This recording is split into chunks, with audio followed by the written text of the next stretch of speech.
Hello there. I just wanted to put down a few ideas here, things that have been sort of running through my mind or what have you over the last few days. And it concerns diabolism, and it concerns the question of ethics in diabolism. I mean, I consider diabolism to be a spirituality. Whether you consider it to be a religion or not kind of like depends, really. There are religious forms of it, and I think, I think any genuine spirituality has, religious qualities to it, put it that way. And so, without going into the whole thing of like, is this defined as a religion? Yeah, I would say that, diabolism is spirituality and has a religious aspect to it.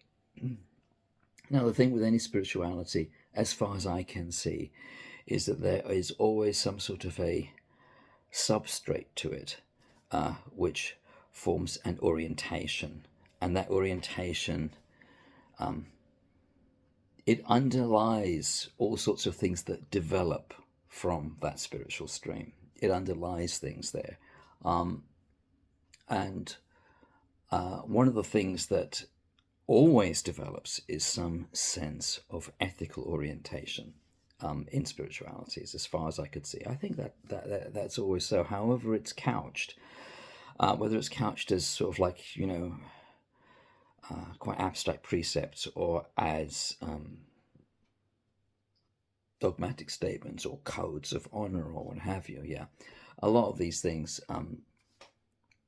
These always arise one way or another. Yeah, but the important thing, I think, is that there is something which gives an ethical orientation to spiritualities. And so, of course, as a diabolist, I look at things and I think, well, where am I finding it in my case? I mean, as a diabolist, I wasn't brought up a diabolist. I was brought up in the environment that I grew up in, which was essentially a kind of very moderate Christian environment, but it was a Christian environment, yeah. But I then came to adolescence at a time when lots of things were being put into the mainstream, yeah, and being propagated, whether it was the occult revival or if it was the revival of interest in Eastern philosophies or various things to do with self-development, psychology, what have you. Yeah, I mean, some of that is, you could question whether all of that is to do with spirituality, but you can see all sorts of inputs there. Yeah, all sorts of stuff coming in there because it was the 1970s by that time. There's the witchcraft revival,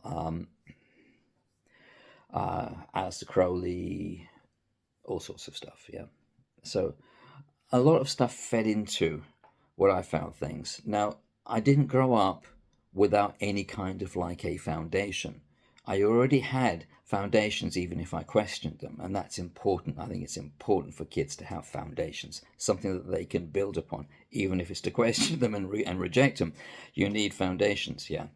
I understood prayer. I understood the idea of another world. I understood, all these various things, and it extended into something which seemed deeper to me in terms of like what I would have probably termed a kind of paganism, yeah, and eventually did refer to as a sort of paganism.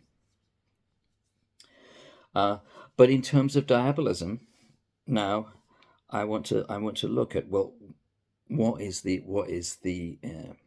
as I said, the substrate or the underlying matrix, which would give rise to all sorts of things from it. Yeah, and I think that's where we tend to look to things like philosophy, because philosophy really isn't as abstract as people make out. It's a very profound thing, and it impacts people. And I think this is one of the things that we would look at.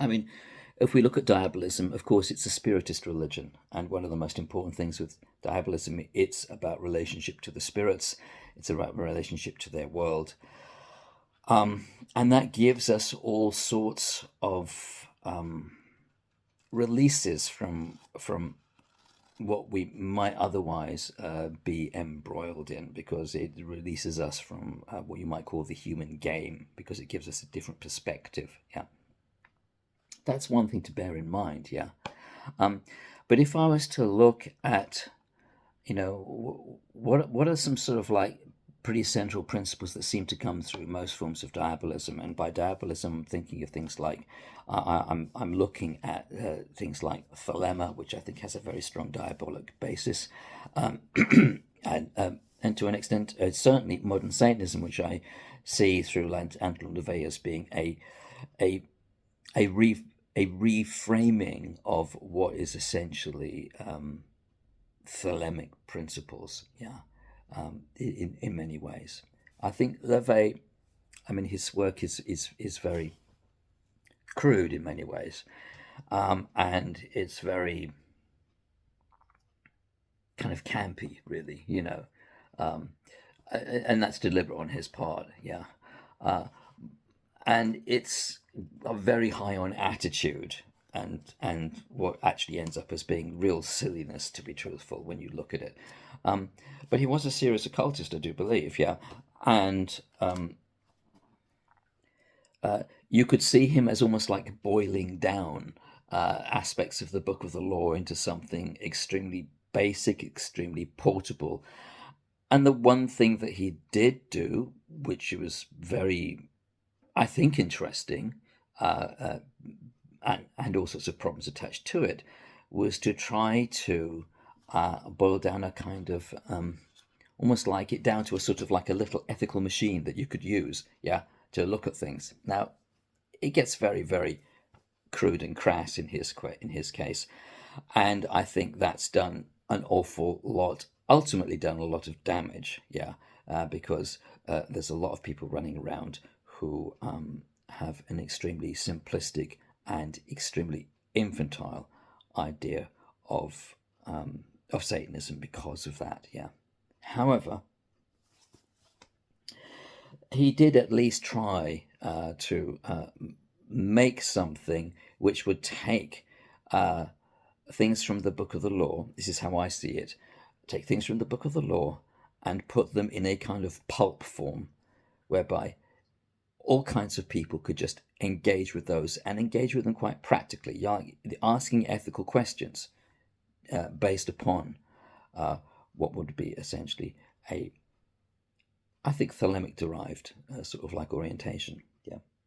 I mean, in many ways, the thing that really comes through just about any form of diabolism that you look at, I think anyway, at least this is the way I see it, is the idea of individual sovereignty. Individual sovereignty is a very, very strong and basic principle in diabolism and in thelema. Every man and every woman is a star. But it's a very strong principle, and it shows all sorts of things about us, because you have individual sovereignty, but so does everybody else. And that forms a very strong thing there. And if I was to look at what that's leading to, it's an appreciation of our fundamental differences as human beings. It's an appreciation of our fundamental differences. It's a bit like looking at the question of narcissism, which I think is a very, very prevalent characteristic. I'm not talking about narcissistic personality disorder or anything, but it's just there's a basic kind of like narcissism whereby it takes people a long time to get past that like reflecting bubble that they have, to understand that other people really, really, really do exist, and they really are different to you. They have different perspectives, different experiences, different everything, pretty much. And to actually understand that, and that kind of realization, I believe, is quite central to anything we're talking about. And interestingly, it's a very in process type of thing. It's not like just a sort of like an abstract principle which you apply to things. It's very much in process, because that leads to a kind of instinctive, intrinsic apprehension of certain questions, and it's looking at what underlies our sovereignty and our mutuality as well, because in diabolism, as far as I can see it, our mutuality is founded upon what is basically our fundamentally equal difference. We are all different, yeah. We are all individuals, yeah. So the thing is, in the perception of diabolism that I understand, yeah, no one and no thing is equal, yeah. But as beings of the kind that we are all equally unique, yeah, and fundamentally different. So there's a whole lot of stuff going on there, really. And this is a real challenge and a real opportunity. Yeah. Um, there's this idea which I actually came upon in the Diabolicon, which was a document which was sometimes considered to be sort of channeled or inspired and written down by Michael Aquino of the Temple of Set. Yeah. And the pandemonium has this sense of what would be chaos, yeah, what could be chaos in potential, because everyone has their own will, everyone has their own orientation, and it's independent, and everyone has this creative potential to create their world after their own heart's desire, in a sense.